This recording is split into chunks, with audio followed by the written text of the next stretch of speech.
1 мая 2023 года Оксана Плис, одна из начальников отдела МВД по горячему ключу МВД России, написала мне по электронной почте о том, что они будут обрабатывать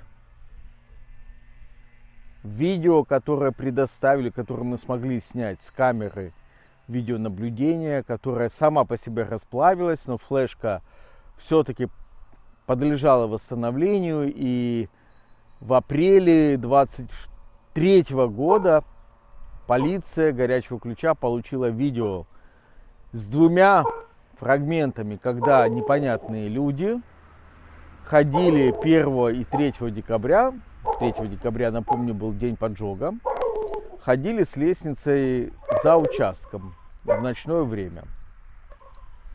Оксана Плис написала письмо о том, что мы разберемся с этими новыми данными. Дальше я расскажу, что мне пришло в ответе уже в 2025 году. Но пока, на этот момент, прошу вас подписаться на меня, поставить, чтобы были включены все уведомления. Напишите мне комментарий, что вы думаете о следствии в горячем ключе. Ну и, естественно, хочу вас попросить поддержать мой канал «Журналист в Испании». Так получилось. Поддержать мой канал, перейти на Boosty, на Patreon, там подписаться, стать моим подписчиком. Или уже на YouTube вы можете тоже мне помочь. Супер спасибо, и другими формами регулярной подписки. Но если честно, самое важное для меня это ваши комментарии. Поделитесь этим видео с другими, потому что мне важно на своем очень дорогостоящем примере продемонстрировать, как в России не соблюдаются законы, даже в мелочах, даже в законы логики. Так вот, на видео люди с лестницей в час ночи, плюс-минус, там около часа, ходят за участком в лес. Потом возвращаются через час или сколько-то времени. На разных видео разная длительность таких прогулок в ночное время по лесу.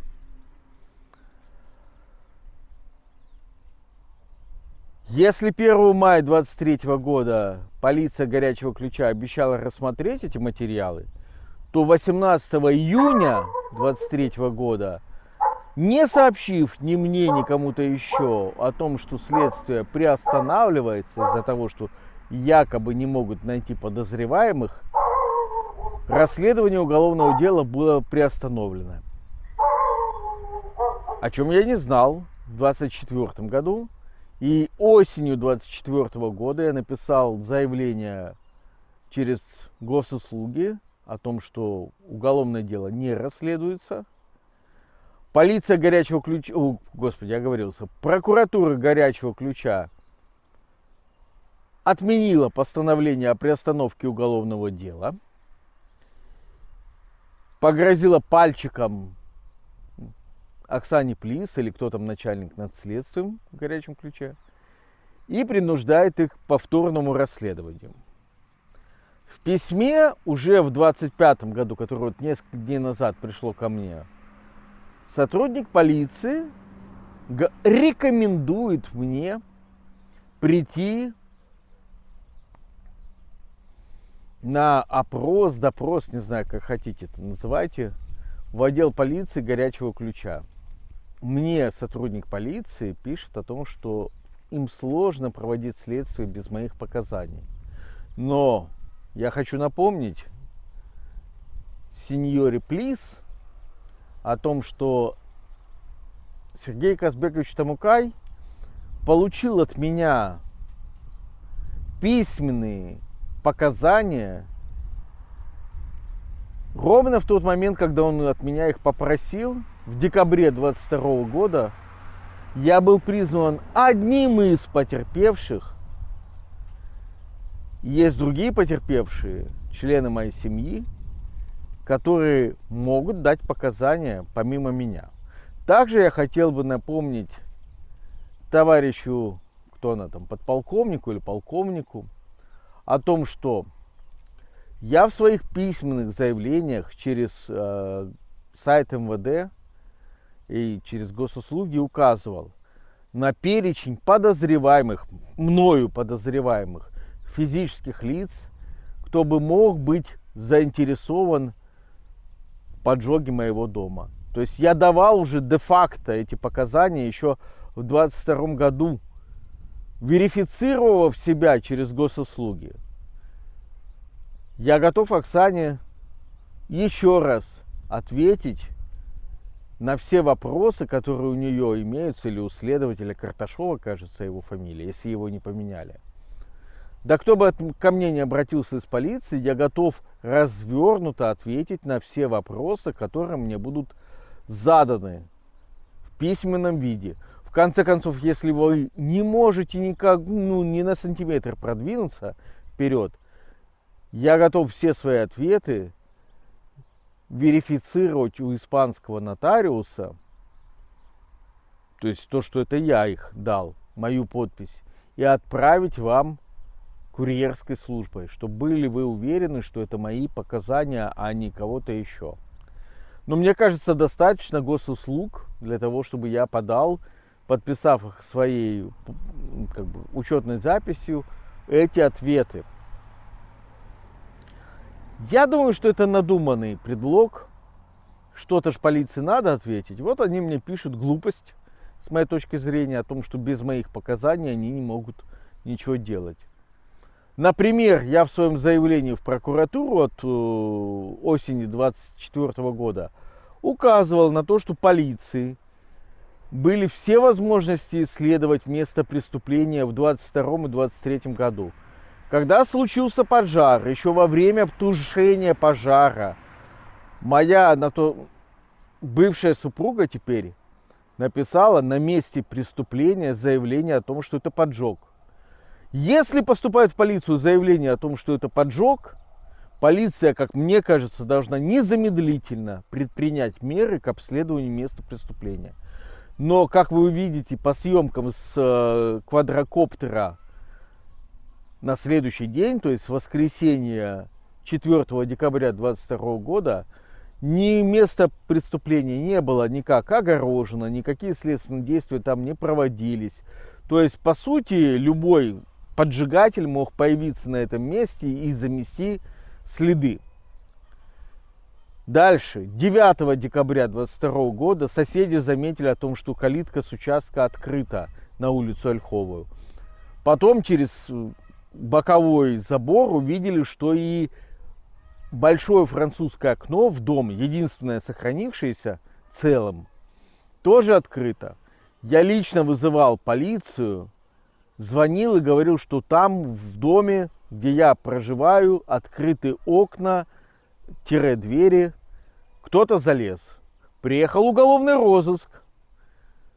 В присутствии жителя Горячего Ключа прошелся вовнутрь дома, посмотрели, спросили у постороннего человека, соседа, что там пропало, что не пропало.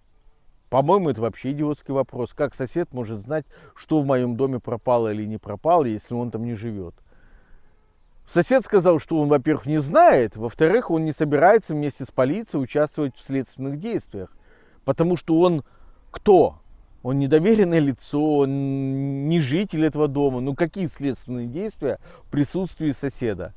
И полиция, пройдя по дому, видя своими глазами, что дверь открыта, а она могла быть открыта только изнутри дома, уголовный розыск мне пишет о том, что мама, мы в дом не заходили, а сосед сказал, что он не знает, что там внутри. Наверное, ничего не пропало, мы не будем проводить никаких следственных мероприятий. Но это против всякой логики. Это можно объяснить только одним, что полицейским нужно было ничего не делать по этому уголовному делу. Они хотели подводить это все под короткое замыкание. И только когда в середине декабря 2022 года поступил отчет пожарного инспектора, что это поджог.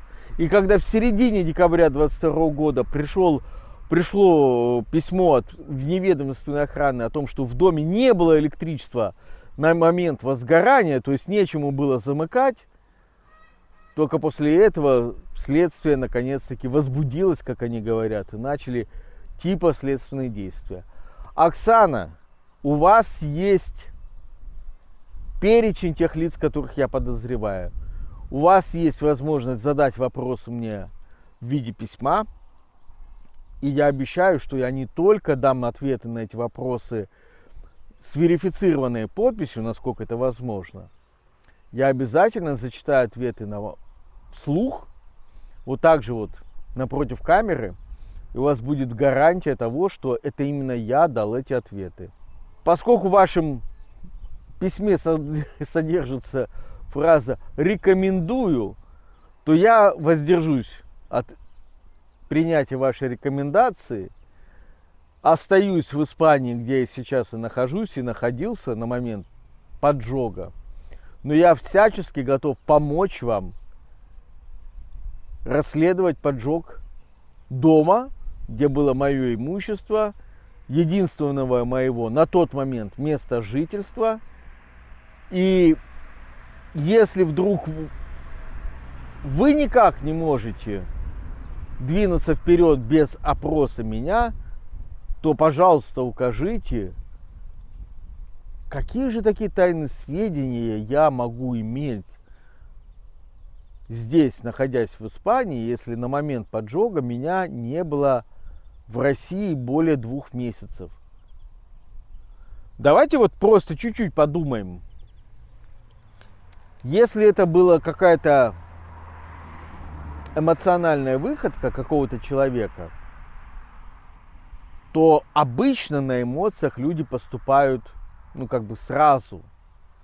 То есть вот у них там кипит, вот у них там что-то вот бурлит внутри, какой-то гнев, какая-то обида, не знаю, какие-то эмоции. Меня нет октябрь, меня нет ноябрь. Вот люди подготовились, и что за эмоции у них, если они 2 месяца готовились, а потом подожгли? То есть, вероятно, этот поджог, будь это эмоциональная выходка какого-то неуравновешенного человека, случился бы, скажем так, в течение недели, наверное, моего отсутствия, как там, не знаю, мести, устрашения, чего угодно. Но не более чем 2 месяца моего отсутствия. Вы абсолютно, товарищ Плис, не обращайте внимания на несколько моментов. Первое, на то, что на видео 3 человека гуляют с лестницы около часа ночи. И это первый эпизод, с моей точки зрения, приготовления к преступлению. Второе, вы не обращайте момента на то, что в документах от вневедомственной охраны указано, что электропитание в доме пропало в районе 4 утра 3 декабря. Оно не само по себе пропало, его кто-то отключил. Почему вы не проводите поиск тех, кто был на улице Ольховой, на улице Титова в это время? Также вы не рассматриваете видео, по крайней мере, мне неизвестно, чтобы вы отсмотрели его и проанализировали, от 3 декабря, когда люди берут лестницу, идут в лес, потом возвращаются к определенному дому с этой лестницей. Почему вы это не рассматриваете как возможных исполнителей, возможных соучастников преступления? Вы также не отвечаете в письме своем. Это я вам задаю вопросы сейчас. Каким образом мог быть осуществлен поджог двери внутри балкона на 2-м этаже? На окнах были декоративные решетки. Если бы кто-то, допустим, со стороны леса, поскольку поджог был со стороны леса, кидал бы бутылку с зажигательной смесью в окно балконное, то прежде всего загорелся бы пластиковый подоконник балкона, окна вот этого балконного, на втором этаже, но не находящаяся в метре от него внутри дома балконная дверь. По заключению пожарного инспектора, возгорание произошло под балконной дверью внутри балкона на втором этаже. То есть нужно было залезть, как я понимаю механику, а я все-таки физик, нужно было залезть на козырек первого этажа, подойти к этому балконному окну с решеткой, выломать эту решетку тихо, аккуратно, чтобы никого не привлечь шумом, и поджечь внутри уже балкона балконную дверь второго этажа. Вот в моем понимании механика была такая. От окна, которое можно было выломать, до забора около 1,5 метров, 1,70 м, вот примерно так. То есть нужно было городить или систему из лестниц, или ползти по козырьку, который металлический, шумит. То есть это не так все просто. Это не значит, что у меня там были открытый балкон, кинул бутылку со стороны леса и все поджег. Нет! Надо было залезать целенаправленно, выламывать решетки декоративные, туда забрасывать зажигательную смесь. До леса, кстати, там расстояние около 6-7 метров. И лес находится ниже, чем дом. Соответственно, нужно быть прям, не знаю, метателем ядра, чтобы чем-то пробить вот эту решетку. В любом случае был бы шум. Вы, кстати, не опросили соседей всех. Мне звонила Лена, соседка с Ольховой 3. Она вот по всем признакам, раз она мне позвонила, вы обязаны ее были опросить. Она участвовала в этом эпизоде. Человек непосредственно со мной связывался. Вы должны были взять у нее показания. Вы никого не опросили с Ольховой 3. Вы не опросили Свету Финько с Ольховой 10. Вы не опросили Александра Протопопова с Ольховой 8А. Вы не опросили Валентину Филину с Ольховой 6. Вы не опросили Дениса с Ольховой 1. Вы не взяли видео с камер с Ольховой 12 или с Титова 11 с автосервиса Дениса Кобельчука, чтобы зафиксировать, кто приезжал, кто уезжал ночью в районе 4.